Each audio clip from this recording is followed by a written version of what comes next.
Hello, I'm Mike Duffy. Thanks for choosing the Voices of the Vic podcast. But we must warn you, there is some strong language in this episode. After all, it is a Watford podcast. Nonetheless, we hope you enjoy this episode. Thank you very much.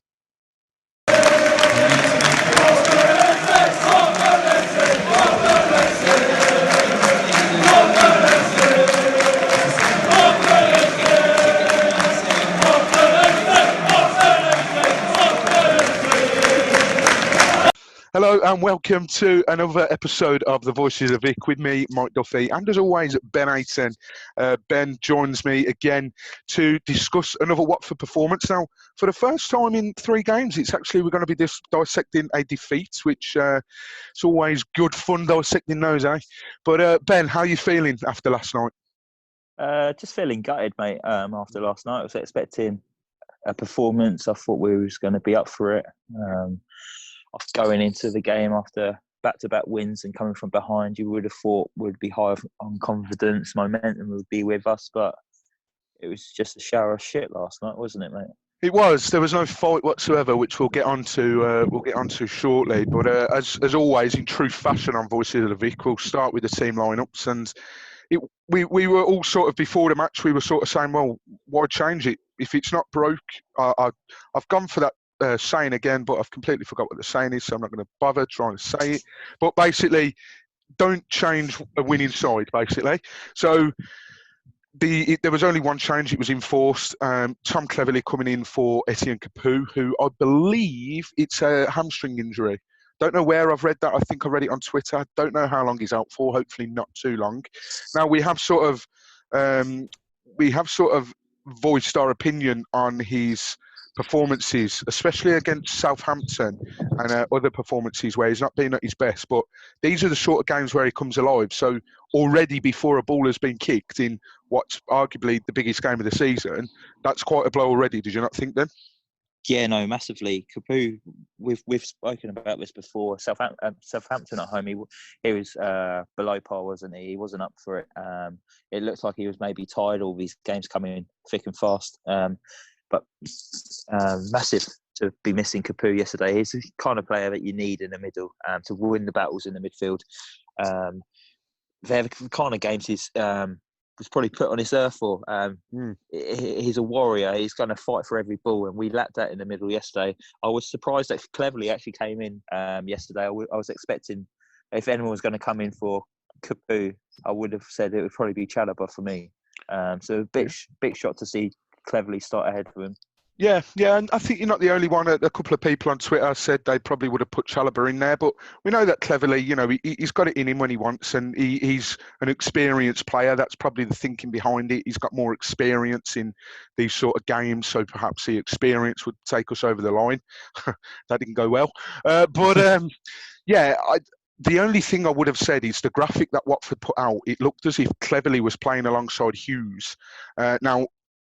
Normally, I would have thought, well, if Capoue's out, surely if you're going to bring Clebs in, drop Decore to play alongside Hughes as defensive mids and then put Cleverley forward and let him push up with Troy, because he will chase balls up top, Cleverley will, and he'll chase down lost causes and whatnot. Not onto the scale that Capoue does, but he will do it. So I was a little bit confused at that, but as the game sort of started and it went on, it looked like that's what they were doing anyway. So I don't know whether there was just an error on the graphics part, but yeah, that was the only enforced change, and not great when it's the biggest game of the season for you. But 6 minutes it took, Ben. We often talk about post lockdown how we've always started really slow. And you'd have thought that going into this game, it's the big game. Pearson knows that we start slow. The players can't afford to against West Ham because they are a good side. And I think I've spoken in the past on the shows, and I think we've touched on it previously, that I thought West Ham would always get out of it because West Ham seem to have something about them that sort of almost says that they shouldn't really be in this relegation battle in the first place. So you don't want to start slow against West Ham. 6 minutes on the clock. Antonio comes up, pop, straight through Foster's legs, 1-0. Not the ideal start at all. No, but it was embarrassing to watch, to be fair. First half got me emotional. It almost brought a tear to my eye. I can't believe that this is the Watford team that with we've watched over the years with a bit of fighting spirit, and there was absolutely nothing yesterday. It was embarrassing. It was hurting. That's why I'm probably feeling so gutted about the result now, because, like we said, this is probably our biggest league game since maybe Brighton away in the year we got promoted. Well, I want to ask you something quickly. Was this game going into it bigger than the Norwich game that we won the other week? Yeah, 100%. Okay, yeah, no, that's fair enough. Yeah, definitely. And we had momentum on our side as well. And to see that we came back from behind at Norwich and Newcastle, yes, it was slow starts, but we showed character and desire to turn it around. There was absolutely nothing yesterday. It completely lacked it. For the first goal, for fullbacks, well, for the first probably 2 goals, fullbacks were at fault. I thought Messina was poor yesterday. For the first goal, he had the opportunity to clear it downfield. It didn't look like he got a proper connection with it, and it took a nick off a West Ham player. Then I think it was a West Ham player, crossed it in the box, came off Cabaselli's chest into the path of Antonio, and with his pace and power, you just knew it was just going to go in one place. You kind of winced a bit and closed your eyes, thinking, oh, God, please don't go in. But unfortunately, Antonio's on fire, isn't he, since he came back from lockdown? But once I'm on the subject of fullbacks, I thought both of them were absolutely shocking yesterday. Kiko was bad. I think Gary Neville touched on it yesterday. He could see. He doesn't watch Watford week in, week out like we do, but he made the observation that Kiko isn't a defender. And I was going to bring that up. Yeah. Kiko's not a defender at all. I think when we signed him, he played for Alves, maybe. Alves, Spain. Yep, he did indeed. And he actually played right midfield for them over there. So no idea why we've stuck him at the back. Because we're Watford, mate. We'll do that to players. Yeah, because we're Watford. I like Kiko. I think going forward is brilliant. He's got the pace. He's got the quality of whipping in a good ball. But defensively, he's very vulnerable. And first, people exploited that yesterday. Look for a second goal. Across it in the back. Yeah, the 6'4" midfielder towering over the top of him. It was bad to see. I don't want to put too much blame on Kiko, but you've got to put blame on Watford for playing him in that position. Maybe he looks like he's more comfortable going forward, and he was to blame for the Southampton game. He gave away 2 sloppy free kicks early on, and then Norwich as well. Bruena when he scored.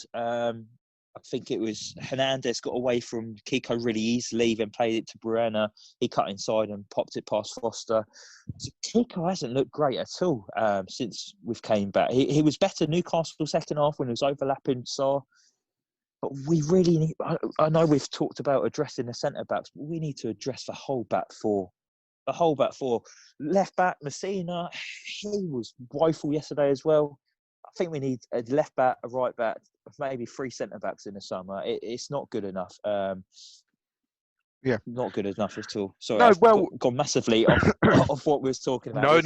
Honestly, I think a lot of Watford fans will listen to that and agree with you. Like, it's so weird how this break has affected. We knew it had affected players. Some differently than others. It might make other players better. It might make players worse. And like Messina, before in the regular season, we'll call it, when the fans are allowed in and whatnot, he was outstanding. He was gunning for possibly player of the season at one stage. He was absolutely superb. And then he's just not looked great. An observation which I saw, and the only reason I picked this up is because a lot of the lads I know who are Aston Villa fans say the same thing about Tyrone Mings. And Roy Keane picked it up about Tyrone Mings the other week. Messina was doing an awful lot of pointing yesterday. And instead of actually going and marking that player, he thought, I know what I'll do. I'll just point instead so someone else can go. And I'm thinking, hold on a minute. That first goal, the first or the second goal, it might even have been both actually, the second goal, he's got to be closing Bowen down for that cross and that Soitchek headed it in. What on earth? Kiko's 5'8", 5'10", marking a 6'4" bloke. It just makes no sense whatsoever. But why he's allowing that cross to come in the first place is beyond me. We're not great in the air as it is. So to allow crosses to come in, which was an easily avoidable cross, may I add, to allow that to come in for starters was bad. But I think both of them were bad. And you picked up on it. I was going to mention it anyway, so I'm glad you picked up on it. Gary Neville, who was one of the best fullbacks in his generation, for him to pick up, and like you said, he doesn't watch Watford week in, week out, but for him to pick up that, he picked up within 5 minutes, didn't he? Yeah, Feminier's not a defender. Look, we've seen loads of players like that. Glenn Johnson sticks out in mind. Awful defender, brilliant going forward back in his day, but he could not defend to save his life. And I think Feminier's, as like you said, at Alaves, if he was playing right mid, what on earth are we doing him playing at right back? So it is an area that needs to be addressed. And unfortunately, we couldn't address those problems on the pitch. 6 minutes it took Antonio to score that goal, which seems pretty easy to cut through our defence. And then that other goal that I've just described, where Bowen crossed it in and Sojcek scored. 4 minutes later, 10 minutes on the clock, you're 2-0 down. We've lost the game already. The players they didn't look interested from the first whistle. But after that second goal, Martin Atkinson might as well have blew up for full time. Yeah, the players weren't up for it yesterday at all. There was 3 danger men since the restart for West Ham. Bowen, Sojcek and Antonio. Within 10 minutes, they had 2 goals and an assist between them. We can blame recruitment as much as we want and the players, but you've got to possibly put this down to Pearson as well for his coaching. It was borderline non-existent yesterday, I'd say.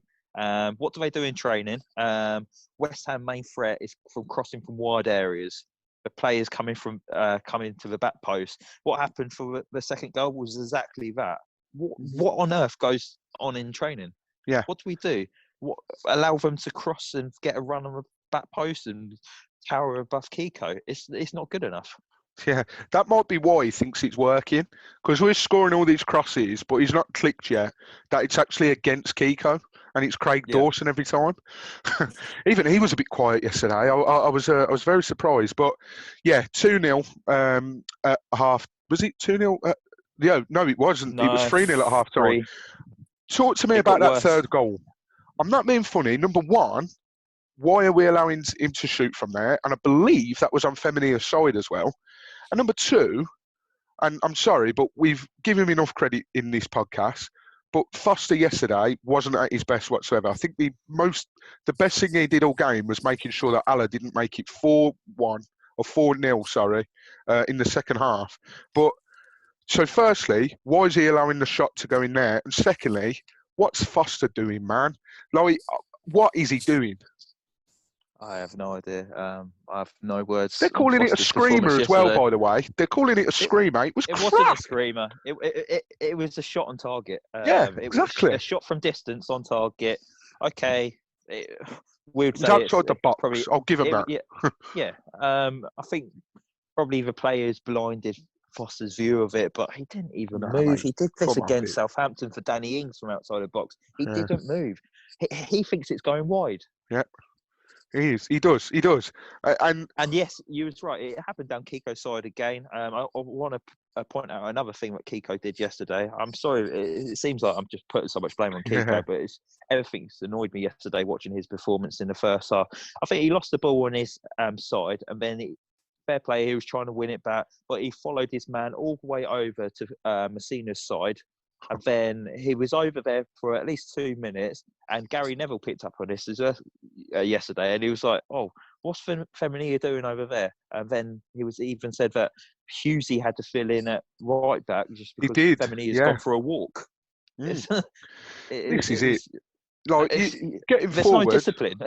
Exactly. I've got no problem if they want to get forward, but if they're not tracking back, then, what's the point in going forward? And it just seems very lazy. And, we're sitting here, we've got every right to kick off. We were 3-0 down at half time, but we had some half chances. I think Sarr looked the most dangerous for us and probably looked like the only one that was actually like half-arsed about actually putting the performance in.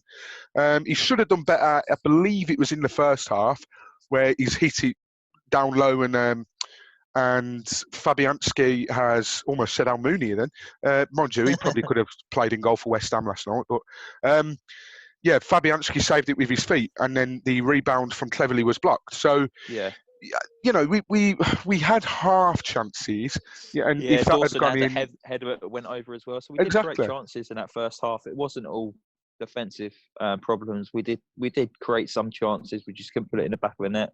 Yeah, but unfortunately, ifs and buts and whatnot, you know, 3-0 down at half time is unacceptable. Like, Yeah, unacceptable. And the body language from every single player in the Watford shirt in that first half was awful. I yeah, was fully expecting Troy to rally up the troops, especially if we went down 1-0. I thought he was non-existent in the first half. I was looking at him, hoping for him to just put his arm around someone and just maybe just like give him a push and say, "Come on, just well, pull your finger out." There was nothing. There was no leadership on that pitch yesterday. no. I wanted to talk to you about Troy. I was going to talk to you about him in a minute because he was.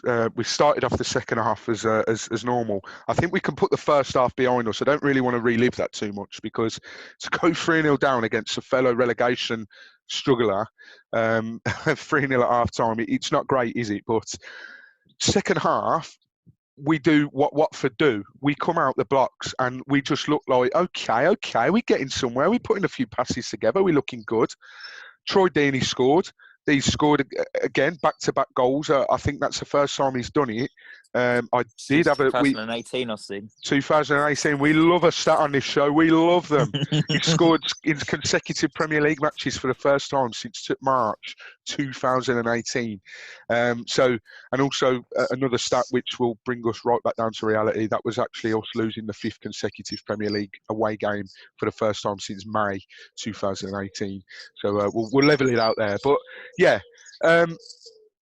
it was a good start, second half. We do what Watford does, Ben, and we come out the blocks and we look like we wanted it. A little too late at 3-0, but maybe there was a little bit of, okay, we're 3-0 down.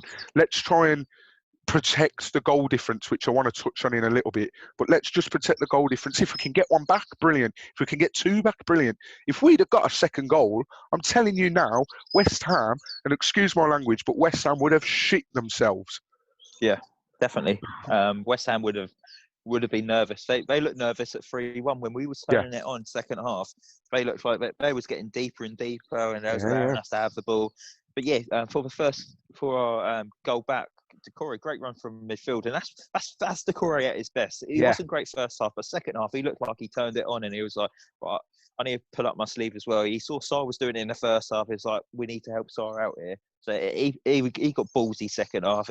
Amazing run from midfield, and it's unfortunate it hit the post. And I thought when it hit the post, I thought, oh great, there goes our opportunity. But luckily Troy came in, he right place at the right time, and that was a calm finish from Troy. That was very good from finish. what happened last week against Newcastle when he had the ball in the centre of the goal, and he hit it straight down the keeper and saved it. He could have done exactly the same there, but a very composed finish from Troy. To kind of get us back in the game at 3-1. Yeah, and absolutely. I just want to say as well, that finish from Troy, very, very cool, very calm as well. And a lot of people, I think, would have perhaps expected Troy to miss that because he's getting a lot of stick at the moment. But just rewinding right to the start now, Ben, where in terms of you sitting there, where you've got your stir fry on your lap, Ben. Yeah, that sound familiar? Yeah. Yes. You're waiting for the team news to come in. It hits 7 o'clock, and you see that Troy starting when there was a few murmurs that he might be missing out because of his knee, and we know obviously he has to get his knee drained, and he had that tape on there. Would you have risked him because it's a big game? Can you see where Pearson's coming from? Do you think? Because I'll tell you my view before you give me yours. I understand that Troy's not been at his best, but I do also understand that we're not playing to the strengths. We're playing him up top on his own, which he can't do. And secondly, yes, a lot of people say that he's lost it and they don't think he should be captain, which I'm sure you'll touch upon in this podcast. But he is the captain. You're not going to drop your captain for the biggest game of the season. So I think that is why Pearson has put him in. What were your thoughts when you saw his name on the team sheet? I'm exactly with you, mate. I love Troy Deeney. I love what he's done for his football club. Yeah. But knowing that he's got a knee issue, do I want him to risk it and potentially end his career? Do I want him to put himself at risk and Watford at risk for him playing at being like maybe 60, 70%? No. I don't think it was right to start him yesterday if he's carrying an injury. If this was September time, we're only like a month into the season, and Troy's got a knee injury, he wouldn't be playing at all. It's only because we are desperate. And you to touch on about his leadership as well. We'd need him in the side for bring his leadership. I didn't see any leadership from him yesterday, I'm afraid, mate. First half, non-existent. Like I was saying, I wanted him to rally for troops. Yeah. I didn't really see that yesterday from him. And for a captain, I think that's quite unacceptable, to be fair, especially in the dogfight. I saw more leaders on the pitch second half yesterday. Hughesy, he upped his game second half. Well, whilst on the subject of Hughesy, everyone's pretty much seen the clip. I don't know if we've put it out on the Twitter, but if not, I'll make sure that we get it put out on the Twitterites. But he seems to be the only one that's interested in, well, not interested, I suppose nobody does after you've just lost, but he seems to be the only one that's actually doing interviews after games now. But whatever it is, he gets it. He understands. Like, he doesn't come out with his bullshit of all these cliches like, we just focus on the next game. Yeah, we should have won. It's disappointing. He tells it how it is. He tells it straight. Now, I love Troy. We spoke on this podcast at length about how much I love Troy, but Troy's last interview didn't put him in great light, saying that we need a light bulb moment. That wasn't the most cleverest of moves. Now, granted, we then went on to beat Newcastle and Norwich, and things were looking a lot more rosy. But when you've just lost a game like that, you want people to be honest. Hughes come out and did the most honest interview ever. You want that coming from Troy. Yes. And you want that coming from Pearson as well. Yeah. Pearson was asked after the match if that was unacceptable. He wouldn't answer it. He wouldn't come out and say, yeah, that was unacceptable. Hughesy came out and he said exactly what it is. Mm-hmm. Look, we know the players care. You don't want to go out and you don't want to lose games. But there's showing that you care and saying that you care. There's players saying they care, but not showing they care. And that's what we're seeing at the moment. People need to buck up their ideas if they care about this football club. And I'm afraid there's only one or two that are actually showing they actually care for this club at the moment. Yeah. No, do you know what? I totally agree. And somebody made a very interesting point on Twitter, whereas sort of we're all scratching our heads as Watford fans thinking, where has this gone wrong? Like, we were in an FA Cup final last season and we narrowly missed out on on Europa League as well. Like, where has it gone so wrong? And somebody made the point of, obviously there was that big fallout about the bonuses. Our players still maybe peed off about that. And look, I just think that for a team that's got such a family sort of core, the team that Graham Taylor built up, it was all about in the community, very close to the players fighting for that jersey. And then we're just seeing players like playing at the moment that look like they don't give a crap. Like, if Graham Taylor's watching from down below now, he'd be fuming. If he was in that dressing room now, he would give them the bollocking of their life. I understand Pearson does that at half-time because that's what Hughesy says. It's no good doing it when you're 3-0 down in the first half. It's just unacceptable. The fact that we went into that West Ham game, it was such a big game, right? If we'd have won that, we were all but safe. I will never, ever sit here and say, okay, like, we could be we could be a point from safety, right? And pretty much everyone down below us could have the hardest games in the world. And I would still sit there till I'm blue in the face. Until it's mathematically possible, I will not accept anything for granted. But let's be frank, if we'd had won that, we would have been all but safe, right? So to go into a game, we'd beaten Newcastle 2-1. Newcastle, who have looked well this season. We've beaten Norwich 2-1. It doesn't matter. It's how you get the results, as long as you get them, right? Just to beat like these, it's just frustrating and it's hard to put into words. I find myself a lot on this podcast struggling to find the words to sort of describe things. And when you're putting in performances like that, it is very hard to sum up, but it's just unacceptable. Like, we've got Man City and Arsenal next. I put a tweet out last night and do you not think it would be typical? I don't want to jinx anything. In fact, I'm sat at a wooden table, so that's me slapping it. Touch wood, right? I don't jinx it. But wouldn't it be typical, Ben, of Watford to go and pick something up out of either the Man City or Arsenal game? Would that not be such a Watford thing to do? It would be.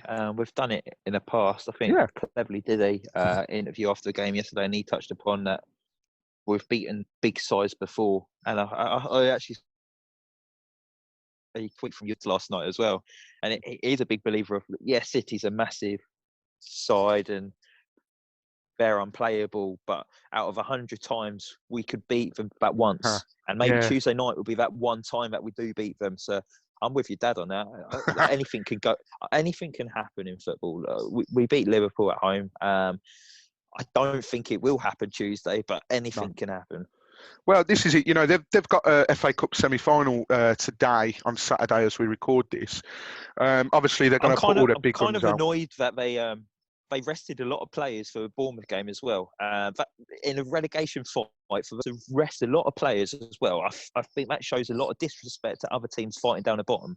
Bournemouth almost got a point out of that game, and I know they got a big semi-final game against Arsenal this weekend, and then they've got us a few days after. If they want to show us a bit of respect, they play the same team that they did against Bournemouth against us. Don't bring back Kevin De Bruyne and Sterling. I just thought that was very disrespectful to Guardiola. You did scare me then, Ben. I thought you was going to say, show us a bit of respect, bring back the big guns and play a strong side against us. I was like, no, do not do that. No, not at all. If he feels he can put out a side like that against Bournemouth, who are fighting to stay up, that gave Bournemouth a bit of confidence going into the game, seeing that there was no De Bruyne in the pitch. Mm-hmm. He needs to do the same against us. If he plays an absolute strong side against us, I think City have shit right all over us. Yeah. If he wants to stick, Pep, if you're listening, if you want to stick Scott Carson in goal, we're happy for you to do so. We do think he needs to get some minutes, and I'm sure it's a bit unfair that he hasn't got any games this season. It's so unfair. He deserves to start. He does, and look, he was an ex-England goalkeeper at Liverpool. He's done his rounds, and I think it'd just be a shame if you didn't start him, Pep. That's what I'm saying. Just give him a chance on Tuesday night, please. Up front.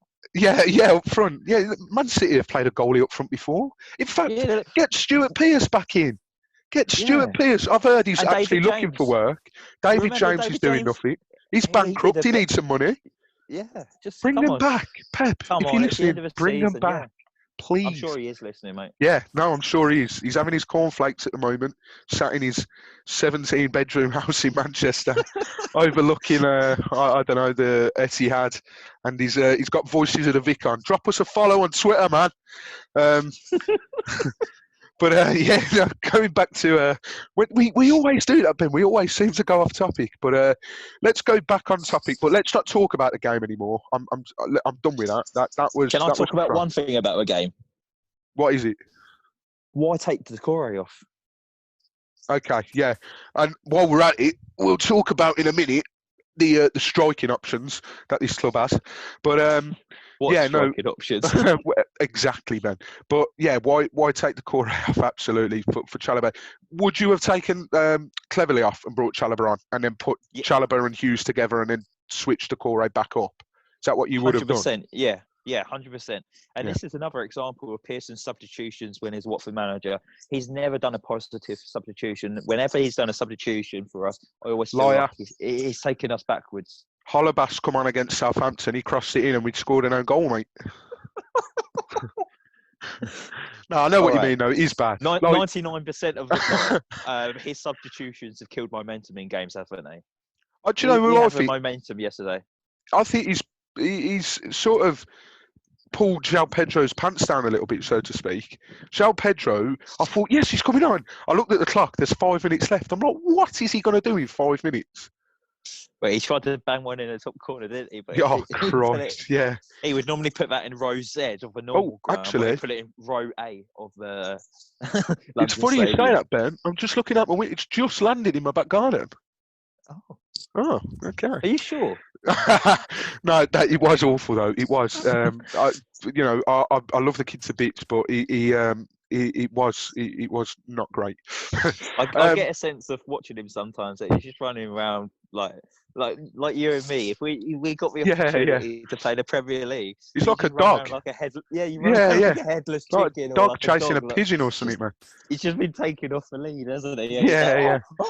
like, He doesn't understand a word of English, and you can hear Nigel Pearson barking, "Go on, Joe! Go on, Joe!" I'm thinking you got to give him more than that. Like, I don't know, stick Gomez on the touchline, let him shout some Portuguese. I'm Fair play thinking, to him, though. yeah, He loves it, don't he? And we that's the want it thing to though. work for him. You will get players like that come on, and they will literally just run and run and run and run, and that is what you need when you're chasing a game. You need players that ain't going to give up. So bring him on, yes, but don't bring him on with 5 minutes to go. You know, I think it was. It was a little harsh on the lad, wasn't it? I think so. Even more so that he brought Troy Deeney off, not a problem, because he's got an injury. You know, he might want to save him for a couple of other games, but he brings on Andre Gray. Now, we've spoke about Andre Gray on this podcast before. I don't want to touch too much on it because I'll get into trouble, but just in case someone's listening, I don't know who, but just in case. But let's just say my views on Andre Gray are very strong. I don't think he's very good, basically. When I saw Andre Gray on the touchline, I actually ran upstairs, grabbed my boots and asked my mum if she could drop me off at the London Stadium, hoping that Pearson had let me on instead of him. But, like, just what does he offer, Ben? If you can see something different to me, please enlighten me. Because at the moment, I'm struggling. I'm sort of running around like a blue ass fly, looking like, what the hell? We're scratching off heads, aren't we? Yeah. We had a chat in the group, our Watford group WhatsApp chat yesterday, weren't we? Yep. And they was asking what he brings, and you said to give him credit, he did very well at Brentford, which he did. And then my reply was, to be fair, I think he's done very well with his misses. And that's the only thing I can maybe give him credit for. Last season, yes, he was good. Helped us get to Wembley, FA Cup final. This season, I don't know if he's been given the opportunity to play or not, but whenever he has, he's looked like a conference player. He hasn't looked great, has he? He hasn't from this season. Like, it's almost as if something's happened behind the scenes that we don't know of, because he scored a lot of important goals last season. Let's not forget that. And you've just touched on it there. You know, if it wasn't for him, we wouldn't have got to the FA Cup final. The thing that makes me laugh about Andre Gray, if you get time, mind you, it won't be a long clip because he don't bloody score many. But if you get time, have a look at his goals that he scored for Watford on YouTube. He's never hit one cleanly. They're all miss hits and they go in. Yeah. When I was working for my old employee, there was a Brentford fan there, and he says he never strikes a ball cleanly, but somehow he just slices them in the back of the net. But he's always offside as well. Yeah. But I don't know what he brings, and look, I get that he's going to bring off Troy because he's injured and whatnot. But who else has he got on the bench? Like, he actually has nobody else. You're not going to, unless you was to put, the only possible thing I could have thought, which would have got a lot of moans as well, put Welbeck central and forget about João Pedro because he come on later on, but put Welbeck in the centre and then put Pereira out on the left. That's the only other thing. Or maybe Passetto as well. Yeah, it's a shame we've got injuries as well, because if it weren't for Isaac's success getting injured, I would have brought him on to replace Troy, someone who's big and physical and probably would have done a bit more of a physical job up there instead of Andre Gray, which is just like, it was just pointless, wasn't it? Yeah. We might as well play with 10 men. Yeah, no, very much. I think Hayden Mullins was seen getting his boots on at one stage. He wouldn't have done any worse. But no, I think we've touched on all we can on the game, and I just want to touch on very quickly, Ben. I don't want to really read these out because it just makes it more depressing. I have always said from the start, I've never accepted that we're going to go down. I think we're at an uphill battle now. That goal difference has taken not a battering, but we've got Man City and Arsenal coming up. So I'll read the table as it stands. 15th, West Ham, 37 points. 16th, Brighton, 37 points. 17th, Watford, 34 points with a goal difference of -23. 18th, Bournemouth with 31 points, goal difference of -25. 19th, Aston Villa, 31 points with a goal difference of -27. So we've got a goal difference which is better by 2 than Bournemouth, and our goal difference is better by 4 than Aston Villa.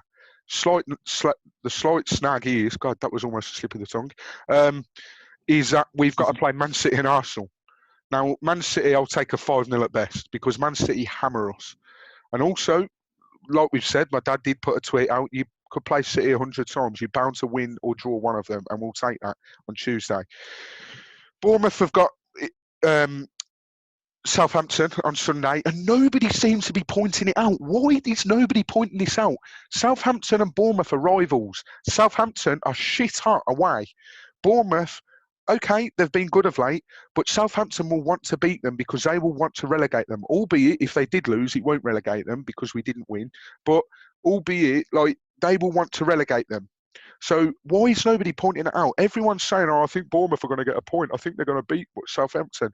I don't think they will. Southampton will be bang up for this. Danny Ings hat-trick. You heard it here first. And then, so Bournemouth have got them, and then I believe they've got Everton. Now, they've got Everton. I don't know if they're home or away. Either way, away. Oh, is it away? Yeah. That's the one that scares me, right? And I think they'll win that, which... I'll be honest here, I don't think we'll win against Man City or Arsenal. That's the God's honest truth. So we'll stay on 34 points. Bournemouth, they'll lose to Southampton, but they'll beat Everton. They're on 34 points. So it goes down to goal difference. We need to make sure it's damage limitation against Man City and Arsenal. And then you've got Aston Villa, who play on Tuesday after us, thanks Sky, against Arsenal at home. Now, Arsenal... they'll want to go. I think they've still got a slim chance of getting Europa League, but either way, they'll want to finish above Spurs. So they're not completely like on the holidays yet. And then they've got West Ham away. So West Ham may be on the holidays because they're practically safe now. So if they win that, it's 34 points. And again, goal difference. Basically, because I'm a bit conscious about time, simple question. Do you think it will come down to goal difference? That's your first question. Yes. And then second question, if it does, do you think we will stay up? No, I think we're going to go down. Who stays up? I think it's going to be exactly the same as what happened on the last day of the season when we got promoted. We was top of the table. We was all ready to run onto the pitch and celebrate that we got promoted. We were halfway down the concourse, Ben, me and you. We were. We was about to go in. Yeah. Go on. It's going to be exactly the same. We're going to be ready to pop the corks to stay up in their Premiership, but Bournemouth are going to pip us last minute, and Bournemouth are going to stay up on goal difference, just like they beat us to the title the year we got promoted. You can just see it happening. Don't. I actually thought about that the other day. I thought, wouldn't it just be typical if Bournemouth pip it at the last minute, like a last minute goal? And you know what it'll be? Last minute, and VAR it'll be the most clear and obvious offside, handball, whatever. But VAR will just be like, nah, go on, give it them. It's Bournemouth. Give it them. But yeah, I don't. I'm not one of these Watford fans that seems to be okay with playing in the Championship. Yeah, the Championship's great. You know, great away days. Obviously, more games as well. Cheap booze because more teams up north as well. You know, Tuesday night games. Tuesday away at Wickham, for example. You know, you can't beat those games under the lights. But I'm sorry, I'm being a bit of a spoiled child here. I don't want to win our Premier League Association. No way. I want my team to play in the elite league for as long as possible, right? It took us bloody ages to get back up, so I'm not ready to go back down yet, and I really, really hope that we don't. It is literally scaring the living daylights out of me that this could come down to goal difference, because like I say, we're only 2 ahead of Bournemouth and 4 ahead of Villa. Now, hopefully Bournemouth can take a bit of a hammering on Sunday, which might relieve a little bit of stress. And then hopefully Aston Villa can also take a bit of a hammering against Arsenal. But all I'm going to say is, you know, if it goes down to last game, which I think it will now, and we stay up, anyone that listens to this, we'll do a live podcast straight from the pond. Ben won't be joining, unfortunately, because he'll be on he's on baby duty, possibly. Is that right, Ben? Have I got that right? What, in the last day of the season? Yeah, It's actually my missus' baby shower that day as well. So baby shower. in it. So there we go. I don't want to ruin a date, but Ben's not actually going to be watching any football on the last day of the season. So last day of the season, if we stay up, I will come down to Watford. I'll do a live podcast from the pond. We'll obviously get in the pond and we'll have a load of beer. So we'll pencil it in your diaries, right? Sunday I will be down. But yeah, I think we've talked enough today about the performance and the situation at hand. But have you got any last thoughts, Ben, about this? Can you see any last twist in the tails, or? Don't really see any twist in the tails. I think last night the Hammers literally did put the nail in the coffin for Watford last night. Regardless what division we're going to be in next season, we just need to press the restart button, and we need to get a lot of deadwood out of the club, because I think that's what's holding us back at the moment. Yeah, totally agree. And also, if we do start off the new season in the Championship, as much as we rant and we rave on this podcast, I'm sure I speak for Ben as well, I'll certainly be there. Yes, I don't want to go down, but this club has had my love since my first ever game, and it doesn't matter whether in the Prem or League Two, I'm still going to be supporting Watford, still be going to be going week in, week out. So, I'm more than happy to sit here and slag us off about how crap we were and how much it disheartens me as a Watford fan. But I'll guarantee you now, I will be there next season supporting us no matter what division we're in. And I think that speaks for a lot of true Watford fans as well, because I think there's definitely some Watford fans out there that are more than happy to just watch us in the Premier League. It will be interesting to see if we do go down, if the attendance drops again. And if it does, shame on you, Watford fans, because this is such a family club. You stick with us through thick and thin. Yeah, no, I totally agree, mate. It'd be interesting to see who renews their season ticket next season if we do get relegated. I think it would be a lot easier to get away tickets for next season as well. Fingers crossed. But yeah. Yeah, I think that's a very good point to end on as well. So we've kept it nice and brief as we can. And yeah, apologies about the language. If you've got any little ones that listen, apologies, but can't be helped when you're watching performances like that. We'll be back. Just trying to think, we're playing on Tuesday now. We'll be back in the midweek to bring you our thoughts on the Manchester City game. Hopefully it's not too much of a drubbing, and hopefully results have gone our way, because Villa do play that evening as well. And we'll reassess come Tuesday night, and the picture might be clearer. Who knows? But for now, thank you very much for listening as always. We really do appreciate it. Don't forget, we're on Twitter, Facebook and Instagram, at Voices of the Vic for Twitter and Instagram, and The Voices of the Vic for Facebook. Go and drop us a like on Facebook and follow us on Twitter and Instagram. And our personal Twitter handles are in the bios of Twitter and Instagram as well. So if you want, go and follow us as well. But yeah, for now, it's a shame that we have to dissect the defeat. But hopefully, in a few weeks, maybe I'm clutching at straws, but it will be good news and we'll still be a Premier League supporting team.